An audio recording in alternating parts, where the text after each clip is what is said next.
Hexa, ¿no decías que ibas a contar una historia a través del código? Totalmente, Chip. En este capítulo te voy a contar la historia de una eterna y épica lucha entre dos formas de ejecutar un programa. ¿Te refieres a ejecutar un guión en modo interpretado o ejecutar un programa compilado a código máquina? Esa es nuestra historia de hoy. Pero Hexa, no es típico de ti hacer esas simplificaciones. No es lo mismo compilar un código para una máquina virtual como hace Java o compilar el código para una arquitectura de hardware. Sé que hay matices, entraremos en ellos poco a poco.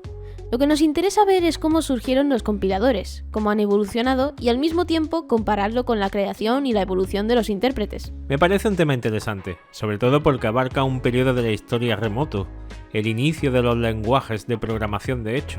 Pues parece que ya está todo. Hacemos un inciso y comenzamos.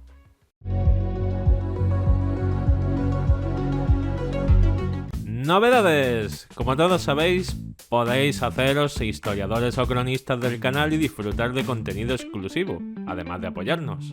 ¡Totalmente! Aunque eso no es ninguna novedad, Pro.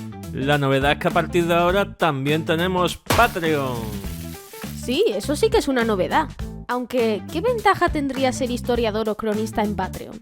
Pues además de apoyarnos, el mismo contenido exclusivo se encuentra en Patreon sin publicidad.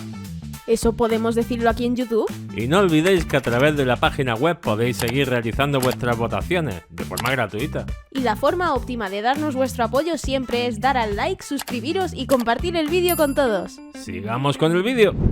Al principio de los tiempos, en una época muy remota... ¿En el siglo XVIII? No, la década de 1940, cuando comenzó la informática y se comenzaron a escribir los primeros programas de ordenador. Los programadores debían escribir en código máquina. Sé que no es lo mismo, pero imaginad que hubiese avanzado y se escribiese a día de hoy así. Da miedo. Me los imagino con multitud de manuales, referencias, hojas de trucos y un sinfín de problemas. Tampoco era para tanto, es decir, es verdad que es muy difícil escribir código así, pero los programas se basaban en la resolución de problemas matemáticos y la generación de tablas de resultados para balística, astronomía y otros menesteres. En nuestro capítulo de von Neumann ya dijimos que no todos tenían problemas. Von Neumann podía memorizar páginas enteras de código máquina y traducir en su cabeza qué hacía el programa. Se dice que alguien estaba revisando el código máquina en busca de un error, von Neumann pasó por detrás y le señaló 2 líneas diciéndole que estaban en orden inverso. ¡Qué bárbaro! Pero entonces, supongo que el primer lenguaje fue el ensamblador y por tanto surgió el compilador, ¿no? Shortcode, el primer intérprete. El código máquina siempre ha tenido operaciones, saltos condicionales y capacidades que permiten traducir un lenguaje de programación a estas instrucciones y funcionar sin problema. Sí, pero carece de expresiones, de una buena estructura y su legibilidad es casi nula. Por ese motivo, para los programadores se crearon los lenguajes de programación y se considera el primer lenguaje de programación a shortcode, una evolución de la idea de John Mauchly con briefcode. Totalmente. Briefcode fue un formato para escribir las expresiones que un programa interpretaba para generar el resultado, y aunque Mauchly pensó en este sistema durante 1949 para ENIAC, no se materializaría hasta que William Schmidt y otros compañeros escribiesen shortcode para el UNIVAC. Entonces concretamos que tras el código máquina, ¿llegó un lenguaje ensamblador interpretado? No, Chip, los lenguajes ensambladores tuvieron una evolución aparte. Shortcode parece un lenguaje de expresiones matemáticas de alto nivel. ¿Alto nivel? Las categorías de lenguaje llegaron décadas después y fueron eliminadas otro par de décadas después. Eso no tiene sentido, Pro. Se estudian en la universidad. También la prehistoria, y no por ello está de moda. Creo que Pro, al igual que Camilo Chacón en un episodio de Codeadores, se refiere a que las categorías, las generaciones y otras catalogaciones para los lenguajes de programación están algo desfasadas. Exacto. Al principio la programación de los computadores no era obvia que pudiese abstraerse. Mauchly tuvo la idea de facilitar el trabajo de transformar las ecuaciones matemáticas con un paso intermedio y por casualidad ideó el primer intérprete. Aunque es verdad que en 1942, unos 7 años antes, surgió el primer ensamblador. Entonces sí que hubo un lenguaje ensamblador compilado. No, Chip, el ensamblador ARC no se compilaba, se traducía. ¿Y qué diferencia hay? Kathleen Booth, en Reino Unido, llegó a la conclusión de que escribir palabras que sugiriesen el código máquina a utilizar facilitaba la comprensión del programa cuando había que leerlo, pero tenía que hacer la traducción a mano. Por lo que el intérprete sigue siendo anterior al compilador, y fue en Reino Unido donde la familia de lenguajes autocode, todos interpretados, tuvo más presencia, aunque no mucha aceptación, todo se ha dicho. Solo me queda preguntar entonces, ¿cuándo llegó el primer compilador? Pues fue un trabajo conjunto entre Betty Holberton y Grace Hopper. Al parecer, Holberton creó un programa para generar programas de ordenación en código máquina, cambiando algunos datos necesarios y así ayudarle a acelerar la creación de estos programas. Hopper vio el potencial de que un programa escribiese directamente el código máquina basado en datos y elaboró un catálogo de subrutinas de modo que cada comando escrito en el lenguaje A0 se tradujese a estas subrutinas. De ahí el nombre de compilar. Se toman trozos de código de las subrutinas, se sustituyen los datos pertinentes y se obtiene un código máquina que se ejecuta mucho más rápido que un programa interpretado. Totalmente. El proceso de compilación se produce una sola vez y después se ejecuta el código máquina todas las veces que se necesite. Entonces, A0 se considera el primer compilador y Hopper es su inventora. Parece que fue un bombazo para la empresa y el Univac tuvo gran repercusión por el uso de este compilador. Sí, al menos hasta llegar IBM, John Backus y su Fortran. Lo recuerdo, tenemos vídeos sobre este tema. Por lo que no entraremos en detalles aquí. Sigamos. Lo siguiente a tratar es la edad de oro de los compiladores. Los ciclos de reloj eran caros. Utilizar un computador se medía en ciclos de reloj y por tanto la optimización de los programas era una necesidad. La optimización siempre es una necesidad. En cierto momento dejó de serlo gracias a la proliferación de los ordenadores personales y sobre todo del PC, el computador personal. Y por ese motivo, en la década de 1990, los lenguajes interpretados volvieron a la escena. Todos los lenguajes de los que ya hemos hablado en algún momento, como Python de 1991 o de 1995, Ruby y PHP. No obstante, hablamos de las décadas de 1960 y 1970 principalmente, donde se produjeron grandes lenguajes y sus respectivos compiladores como son C o Pascal. Fortran dejó el listón tan alto que no pudo superarse hasta muchísimas décadas después. Si querías un lenguaje con un rendimiento cercano a escribir código máquina, debías usar Fortran.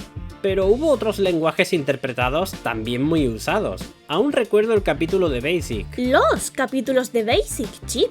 Pero sí, el capítulo de los orígenes en la década de 1960 dejó claro que era un intérprete para interactuar con los usuarios. Bueno, que nos andamos por las ramas y aunque la historia ha estado muy bien, vamos con lo práctico. ¿Intérprete o compilador? De esto hemos hablado muchas veces, Chip. Los compiladores se prefieren cuando tenemos que escribir código eficiente, óptimo. Mientras que los intérpretes los utilizamos cuando queremos escribir código rápido, prototipos o guiones para nuestro sistema operativo. Ni hablar. Puedes utilizar los intérpretes para código eficiente ejecutándose en tu computador o en un servidor. Python da muestras de ello. Discutible. Es verdad que a nivel de servidor y una vez el código está en ejecución muchas veces no se nota la diferencia entre un código hecho en un intérprete o un código compilado. ¿Cómo que no? El intérprete agrega un montón de código a la ejecución que no es requerido.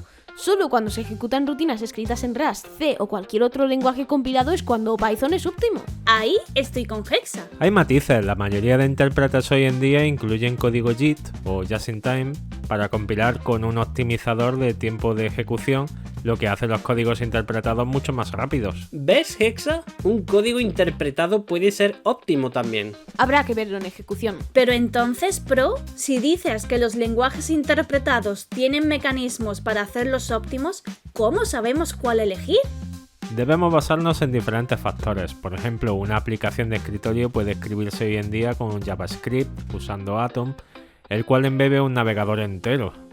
Esto puede ser fatal para una herramienta pequeña. Ejecutar 10 herramientas diferentes podría terminar consumiendo toda la CPU y memoria. Pero eso no pasa si ejecutamos Python o Ruby con una biblioteca como GTK o WX Window. También depende del tiempo que se mantendrá en ejecución.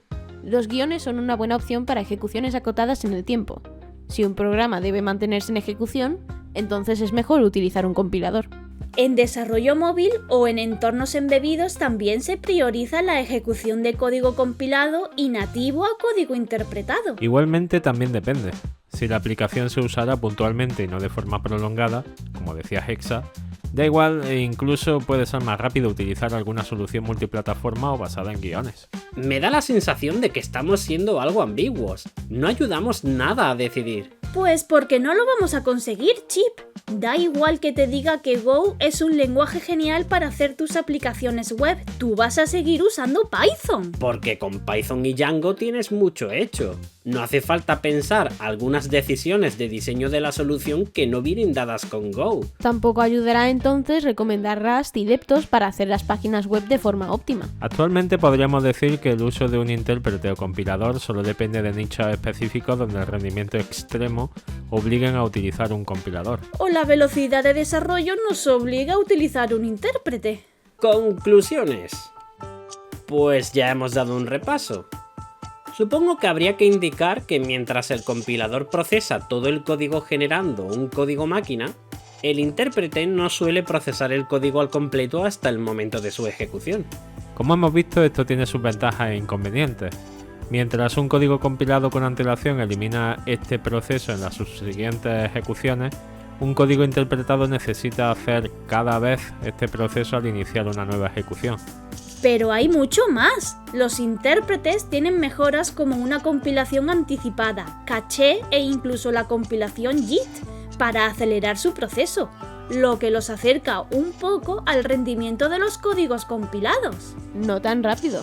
Los compiladores tienen optimizadores que en algunos casos son difíciles de aplicar en cada ejecución y por tanto solo benefician a código compilado y no al interpretado. Es difícil ponerse de acuerdo. Pero parece que estáis de acuerdo en el desacuerdo, por lo que pasemos a las preguntas. A los comentarios, pro. Y tú, sí tú, el que nos está viendo. Como siempre digo, ya sabes, escribe algo en la cajita de comentarios. Y si no sabes qué poner, ya te lo digo yo. Empieza, Chip. Eres el mejor. ¿No será mejor que nos dejen un comentario concreto? ¿Quizás vuestro parecer a esta discusión? Por supuesto, el código compilado es el mejor, así que podéis escribir vuestro compilador de preferencia. El mío es LLVM. Déjanos tu comentario. Pues no me ha convencido la historia contada con código, Hexa. Aún no he tenido tiempo de hacerlo bien, pero ya verás, el siguiente capítulo es sobre Delphi. Ahí veremos código. Pero si Delphi es principalmente un lenguaje con un entorno visual, ¿vas a programar en Windows? Delphi no está solo en Windows, Chip. ¿Quieres echarle un vistazo? Continuará, digo yo.